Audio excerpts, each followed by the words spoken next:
Today, we're going to take a look at building a solar water heater to save us some money each month on our energy bill. Or, for those of you with gas heaters, your gas bill. This project is fairly simple and straightforward and only requires a few basic tools and items from the hardware store.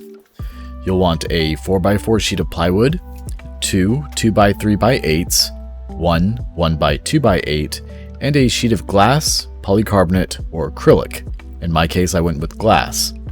100 feet of half-inch PEX tubing, 8 3-inch screws, a dozen 1-inch screws or so, 8 number 6 eye hooks, and 8 feet of half-inch wooden dowels. The last few items I used were a pump and solar panel from Amazon, which I'll link below. Ideally would be to use a square for everything, however the glass I bought from Home Depot was 30 by 36 inches, and I'm terrible at cutting glass, so I base everything off of that size. Start off with measuring out your plywood, of which I'm only using 1/4 inch thick plywood. Your measurements will need to be 3 inches longer than your glass, so in my case I need to cut my plywood at 39 inches by 33 inches. The reason for this is the 2x3s that we're using will take up 1.5 inches along the perimeter, so once they're in place later, we'll have a 30 by 36 box. When it comes to measuring and cutting our 2x3s, we'll need to account for their thickness for the frame as well. So we will want to cut 2 2x3s at either 33 or 39 inches, and 2 at either 30 or 36 inches. In my case, I chose to do 2 at 33 and 2 at 36. Removing the 3 inches from 2 of them allows for the thickness of the 2x3s to finish filling the frame. Go ahead and cut your 1x2x8 into 1-foot segments so you'll have a total of 8 when you're completed. These are what the glass panel will eventually sit on and are not required to go the full perimeter of the box.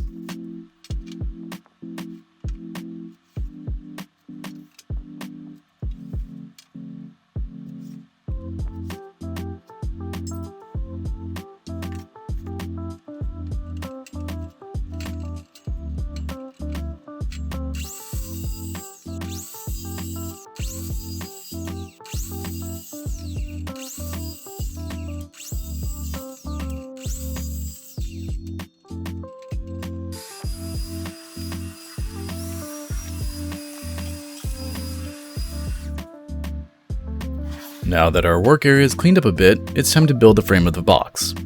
Do this by simply lining up all of your 2x3s along the 4 edges of the plywood, laying your plywood on top of them, and then putting it all together.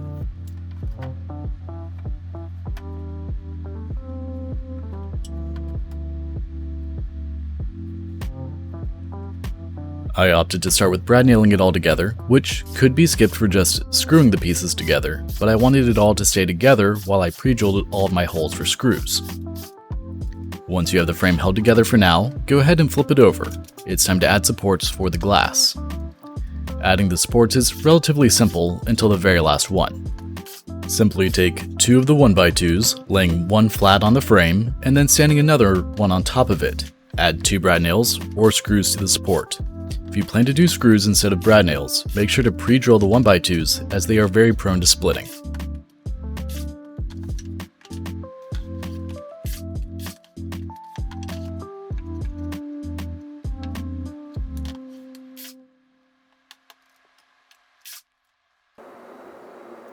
Now it's time to test our glass to make sure it fits properly.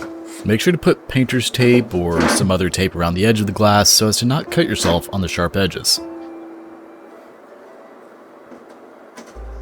Also, maybe put a small pull tab of tape too to help get the glass out of your frame.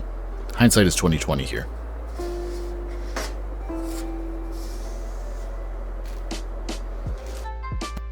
Now it's time to start screwing the frame together. I started off with screwing the 2x3s together using only 8 screws. It's 4 for each side. I used 3-inch screws to make sure I had at least 1 inch of threads going to both pieces of wood. Start off with pre-drilling your holes, as it is likely that you'll split the wood otherwise. Once it's pre-drilled, go ahead and drive your screws in, then flip the frame over and do it to the other side. Once the frame is screwed together, let's make sure that the back of the frame won't go anywhere either. Start off by pre-drilling all of your screws. I know it's a bit tedious to do, but it really does save you from a headache down the road if the wood ends up splitting on you. For this part of the frame, I'm just using 1-inch washer head screws. I decided to go with washer head to ensure that the screw wouldn't go through the thin plywood on me. For those wondering why it looks like I have two drills, it's actually that one is a drill and the other is an impact driver. Whenever you're driving screws or tying nuts and bolts, you really should use the tool designed for the job, as it's less likely to strip the screw or bolt. Ryobi sells a nice set that includes both the drill and driver, and I definitely recommend having both on hand. Plus, you don't have to swap bits constantly.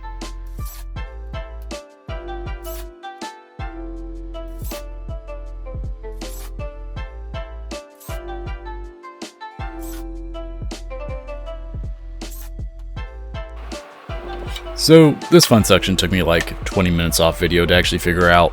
Since we're not working with a square and we want everything centered, I spent way too much time doing something that was actually really simple. Mark your center, which in my case is 15 inches by 18 inches. Bisect that center at 45 degrees. Done! You don't need this fancy square and all this half set up in the middle. Anyway, from the center, measure up at 2 inches and 18 inches, giving you a 16-inch space between each section. This will be for our wooden dowels.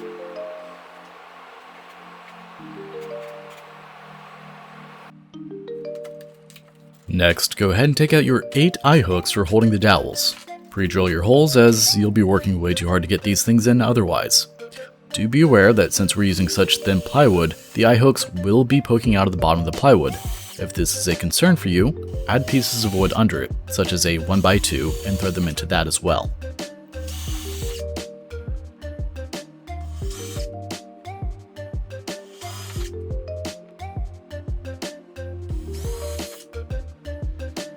When it comes to actually screwing these hooks in, it can be kind of difficult to do. Give yourself a bit of leverage and grab a screwdriver or something similar and put it into the eye hook and use that to twist it in. Don't go all the way down, as you'll be adjusting them later once the pecs and wooden dowels are in.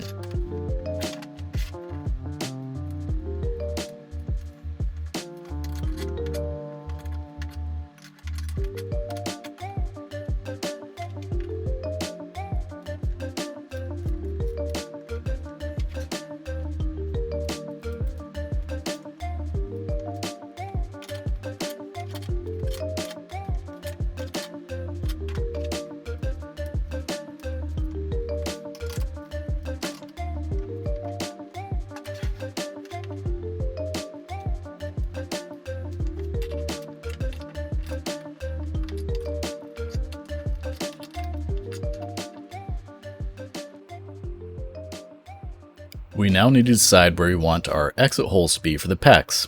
I decided to go 1.5 inches off center for my 2 holes, and I'm doing this on the longer side of the frame.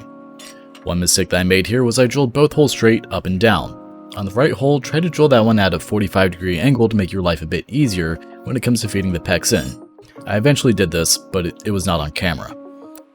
Alternatively, you can just be smarter than me and put your right hole like 3 inches from the far right side and save yourself the trouble you're about to see me go through.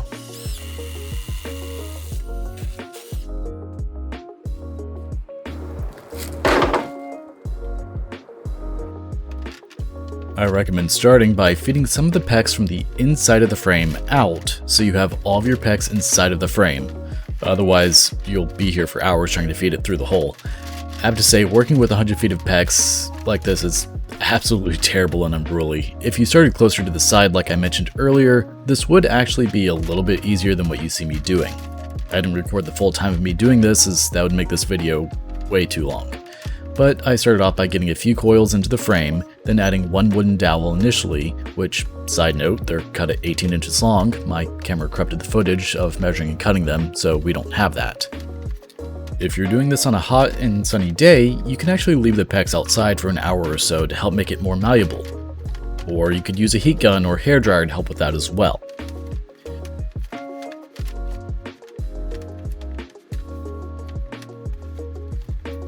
Now, I want to give credit where credit is due. The idea for this came from Desert Sun 02's video, and I wanted to see if it worked as well as he said it did in his video.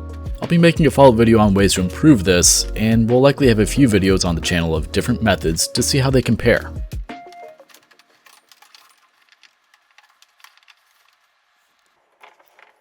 As you start getting more loops in and you have all 4 dowels in, you simply want to move the dowels back to place your loops in, and then move your dowels back in to hold everything down. The pecs will want to spring out, so you need to keep the dowels in place after laying each coil. It's tedious work, but you'll get there. When all is said and done, you should have a coil that looks somewhat similar to this. You'll want to tighten down your eye hooks to keep everything nice and tight.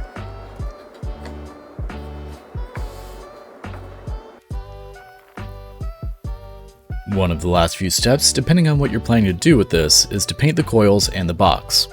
I initially was trying to be all fancy and not get paint on the outside frame, and then I realized I don't care if it gets on it. I'm using a matte black paint and primer from Krylon that I got from Walmart.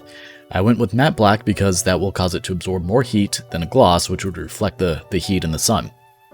The paint also serves as a UV protectant for the PEX. While PEX is UV stabilized, it can still degrade over time in the sun and make it not last the full 50 years that it's rated for.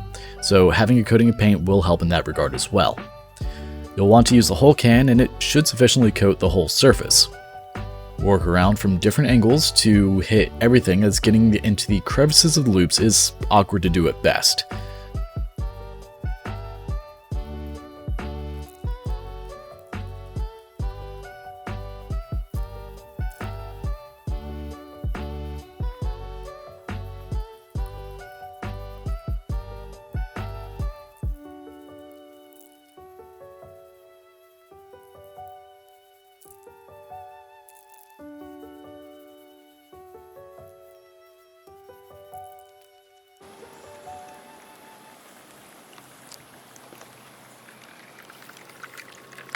On our small scale test, we can see that we're getting around 115-ish degrees of water. This was after 45 minutes of circulating the water in that bucket, which started at around 85 degrees.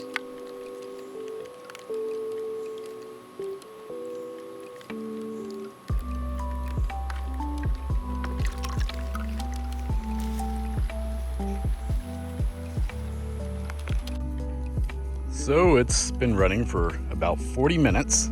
Just a little pump that's inside of there. It won't be running for too much longer because the solar panel is about to get hit by this shadow right here. But right now, it started at 85 degrees for the water temp, and currently it's about 120 degrees. So, I think this will work. Hey guys, Future Joe here. So, I recorded this video about 3 weeks ago and wanted to give my thoughts on the project. Technically speaking, it does work. I have a 30-gallon water tank, and I can take about a 5 to 7 minute shower each day, and they are warm at best. I would say maybe 100 to 110 degrees. I did manage to go about a week, I think it was like 8 or 9 days, I don't remember exactly, without having to turn on my water heater, so that was definitely a plus. But on average, this can only raise the temperature of my tank maybe 5 to 10 degrees per day.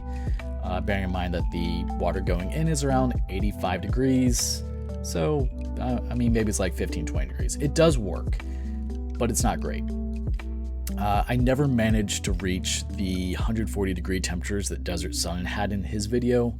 I'm not sure how he managed to do that. So my initial test, I just hooked up to a water hose, turned it on, and there was no notable difference between the water going in and the water going out, and that was in full sun. So I'm not sure what he did. I know if I were to put it into a small scale task, like a 1 to 5 gallon tank, or bucket really, I could hit 150 degrees pretty easily in a day. But 1 to 5 gallons isn't going to do much for us, let's be honest. We want the whole water tank heated up. Now I do have mine plumbed into my water heater. If you guys want, I can make a video showing how I did that and the proper way to do it, because mine's not really done properly. Mine was just done for test. But if you guys do that, that's all on you. I'm not responsible for it, because it can be kind of dangerous to do this. Risk of overheating your tank, which I think in my case isn't going to happen because my water's not getting that hot. Or you could have a pressure issue, or you could have a leak. But if you guys want a video, I can show how to do that and do it properly. But you still run a risk of something going wrong if you do something improperly. I do have a few other ideas in mind for how to make this better and make it more efficient. And if you guys would like, we'll update that on the channel as I go through those, and we'll see what really works the best and is most cost efficient. Because at the end of the day, what really matters is we're trying to save money by not running the water heater. And if it costs us, $600 to build something to do that, that's not really cost effective. So I have a few things in mind, and we're going to try those out. But if you guys like the content that I'm putting out, make sure to like, comment, share, subscribe, and don't forget to hit the notification bell to stay up to date on new content as it comes out. Thanks so much for watching. Take care.